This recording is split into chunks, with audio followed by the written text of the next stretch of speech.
Hey, what's up? How you doing, everyone? It's James Amera here at SwitchWatch. I'm back today with another review, and this one is the hotly anticipated Crystal Crisis. The game takes colour-matching, puzzle-based gameplay and presents it like an arcade fighter, reminiscent to Super Puzzle Fighter 2. But is the game any good? There's a hot roster of great characters, the likes of Binding of Isaac, Cave Story, and many, many others. Let's jump in and take a look.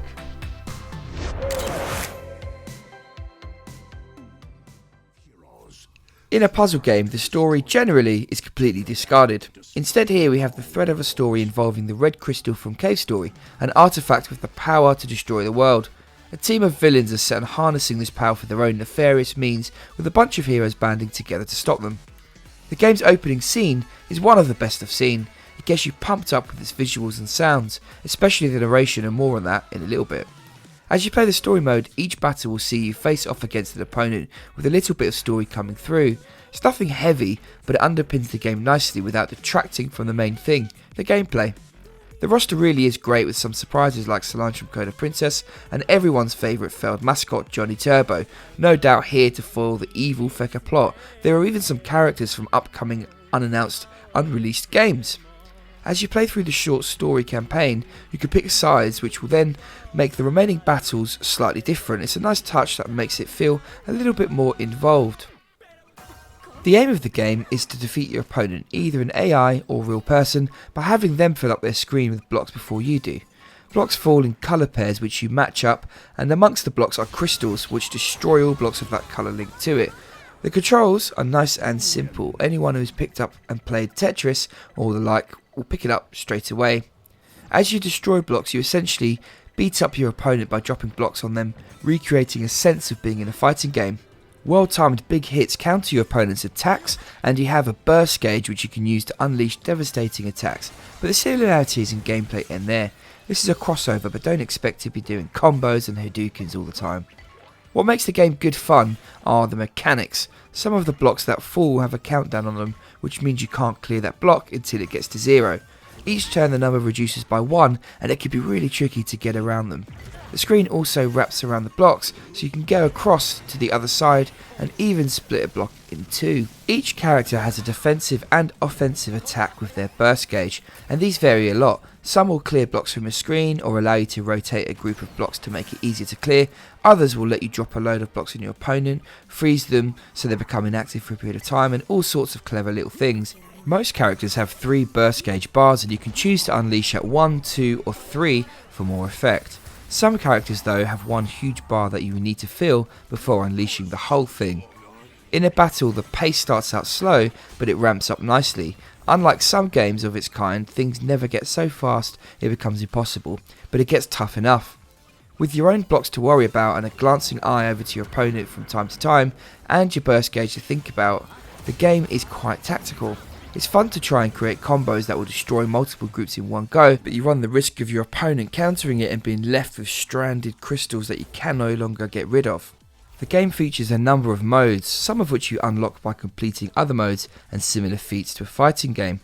The first is Story, which is cleverly laid out like a beat 'em up, complete with a Street Fighter style selection screen and similar number of battles to complete. It's clever how each battle at the beginning you can choose which of the 2 characters to be, and then as you progress further it impacts who you face in the short story clip before each battle. The battles themselves are first 2 rounds. I completed the story and it felt like the right difficulty for a first playthrough. You can ratchet it up to greater difficulties as you need to. Completing this mode unlocks characters and modes for later use. It won't take you too long, but it's a really well laid out mode that's good fun, and that's the aim of the game. Arcade plays out the exact same way, but it gets rid of the story and gets straight into the action. Tag Team is a nice addition. You each have 2 characters with their own boards, and you can switch between them after a short cooldown. It lets you build different boards and choose which specials work best with which. There's an inline mode, which I didn't enjoy very much to be honest. It's a connect 3 block format that also works at a diagonal, and there is of course a classic survival mode as well. Where things shine is in multiplayer. You can play various modes and options online, which I couldn't test because the game was not released at the time of writing, but I spotted various online leaderboards and lots of options you can tweak. Local co-op works the same way, and I thoroughly enjoyed it. Having that person next to you adds to the sense of combat, and is the perfect way to experience the game. Overall, the gameplay is a blast. It's pick up and play and works well on the move with some headphones in, on your own, or against a friend on the couch or online. You win. The raw fusion of madness and power. Its synthesis has born a dangerous rift.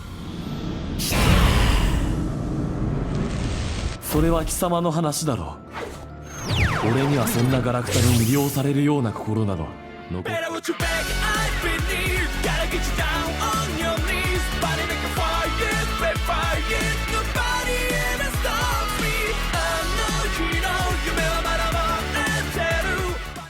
When Optimus Prime voice actor Peter Cullen is your narrator, you know it's a good start. The game was delayed, and this is one of the additions we gained by waiting for the EU and US releases.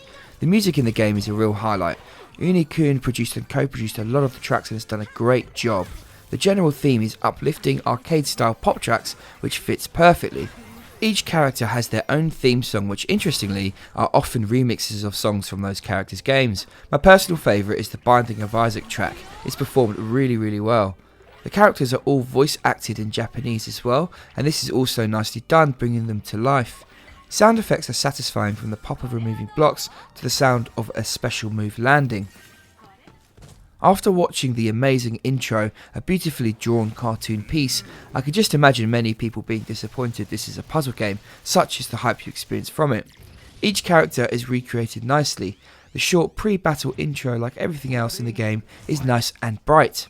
The battle screen itself is overlaid on top of each character's unique stage. Whilst you won't have much time to notice the details in the background, there are some cool backdrops, such as the famous Shibuya crossing in Tokyo, complete with giant monsters battling it out.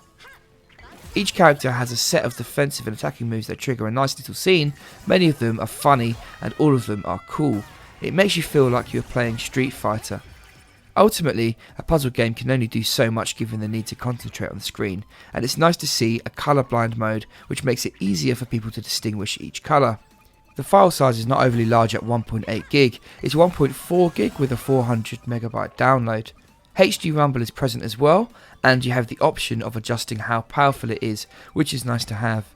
With the Doctor in handheld mode, the game performs very well. I experienced no slowdown, screen tear or any other problems during my time. One gripe is the loading times between battles. They are definitely on the long side and it can be a bit of a pain, especially if you're waiting with a mate. The game comes in at $19.99 in the US or $17.99 for a digital copy and $40 or £35 for a physical edition, which includes a nice booklet.